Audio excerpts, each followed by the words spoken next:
In the bustling arena of American entrepreneurship, few figures embody the fusion of instinct, grit, adaptability, and intellectual sharpness quite like Mark Cuban, a man whose journey from a middle-class upbringing in Pittsburgh to billionaire status reveals not merely a series of lucky breaks or well-timed ventures, but a deeply ingrained philosophy of curiosity-driven learning, relentless execution, and an unapologetic willingness to challenge conventional wisdom and to understand how Cuban's business acumen evolved into the distinctive style that later defined his role as a shark. We must begin long before his appearances on television.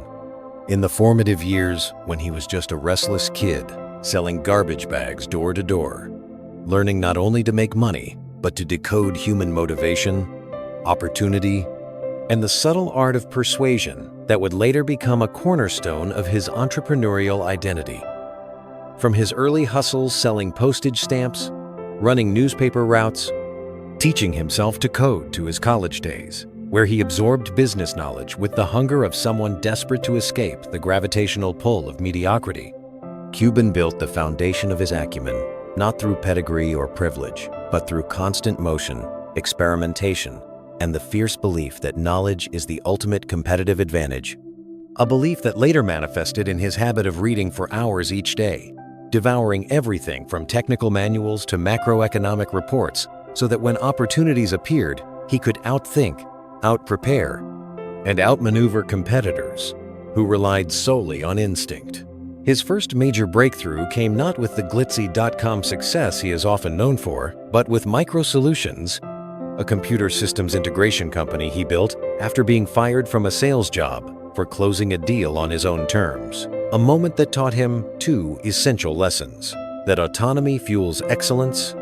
and that getting fired can be a doorway to freedom rather than a mark of failure. Micro Solutions flourished because Cuban immersed himself in technology at a level few entrepreneurs were willing to match at the time, learning databases, networking systems, and software capabilities from the inside out. And this commitment to technical fluency became the engine that allowed him to see value where others saw confusion, eventually culminating in a lucrative sale that seeded the capital for his next and most transformative venture, Broadcast.com. At a time when the internet was still a clumsy, dial-up world filled with skepticism about its commercial potential, Cuban understood that streaming audio and eventually video would redefine how people consumed content, and together with Todd Wagner, he built Broadcast.com into a platform that anticipated the rise of digital media decades before it became mainstream. A vision so prescient that Yahoo acquired the company for billions during the peak of the tech boom, instantly catapulting Cuban into the ranks of billionaire entrepreneurs, while simultaneously reinforcing one of his core beliefs, that timing, preparation, and the courage to bet on inevitabilities before they become obvious is the essence of strategic business thinking. But Cuban's acumen did not crystallize solely from big exits. It evolved further through the way he managed wealthpost.com collapse, adopting a philosophy of liquidity,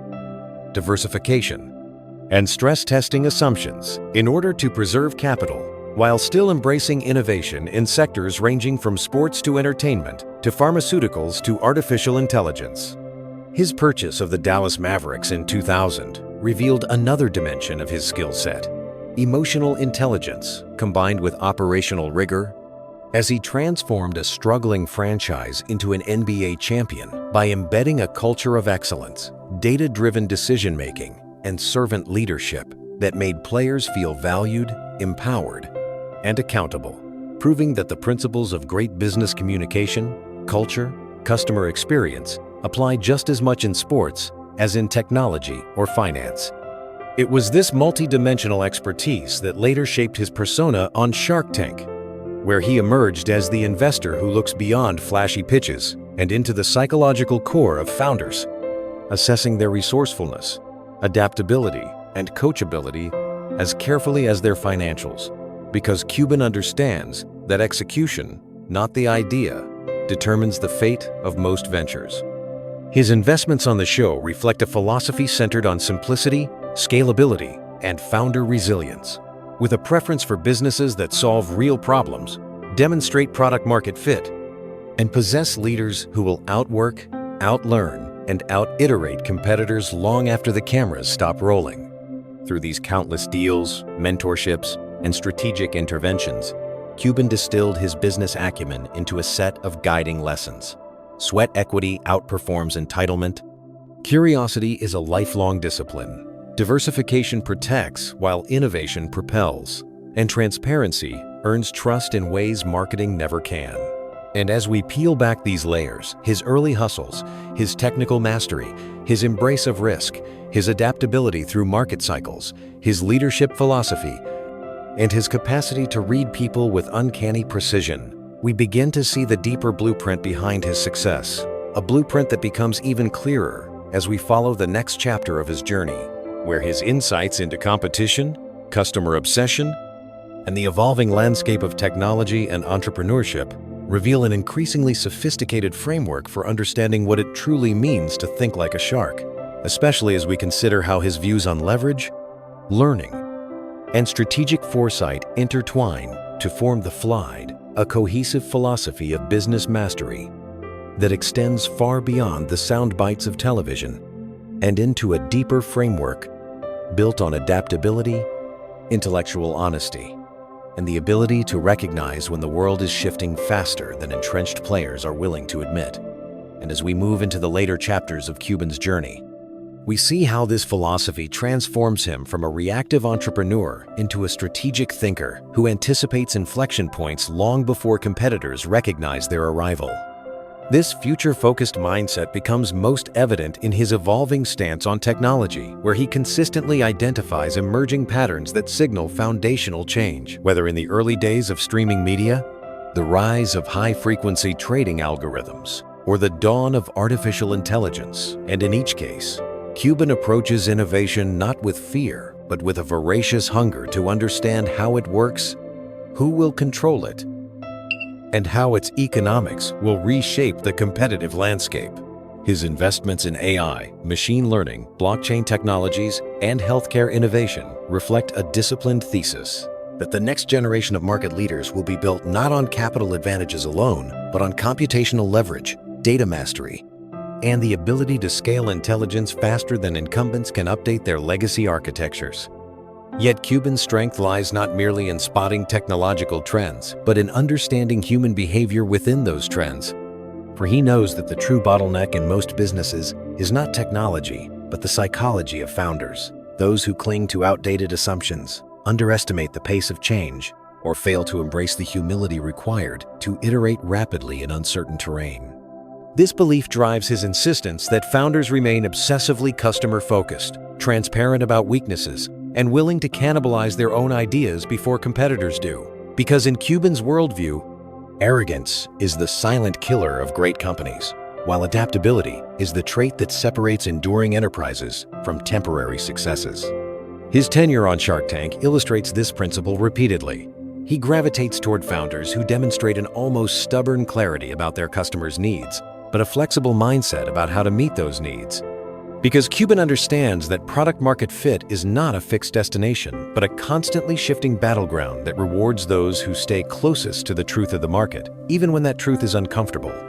Beyond the realm of business pitches and deal-making, Cuban's acumen reveals itself in his financial philosophy, where he champions liquidity, low debt, and personal financial discipline as tools of psychological freedom rather than mere monetary strategy,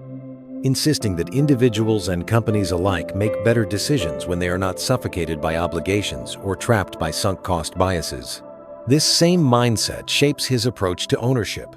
Cuban prefers companies where founders remain hungry, scrappy, and engaged, rather than those bloated with excess capital,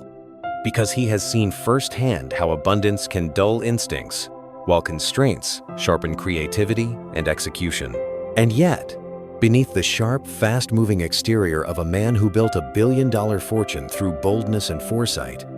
there is an underlying ethic of service and community that informs many of Cuban's decisions, from his outspoken advocacy on healthcare reform, digital misinformation,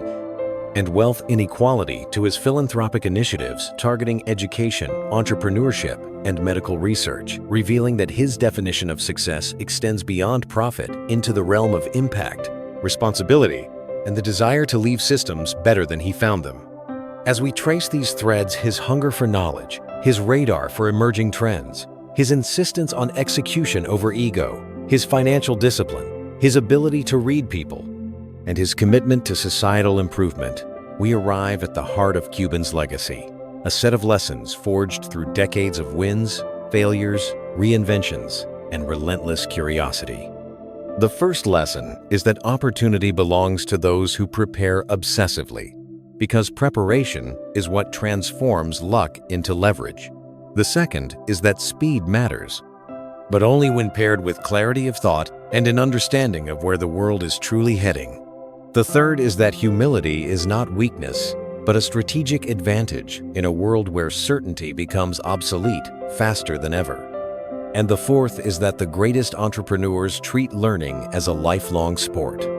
an arena where curiosity is the ultimate competitive edge. In the end, what Mark Cuban teaches is that being a shark is not about aggression, bravado, or dominance. It is about vision, discipline, adaptability, and the courage to think independently when consensus thinking becomes a trap.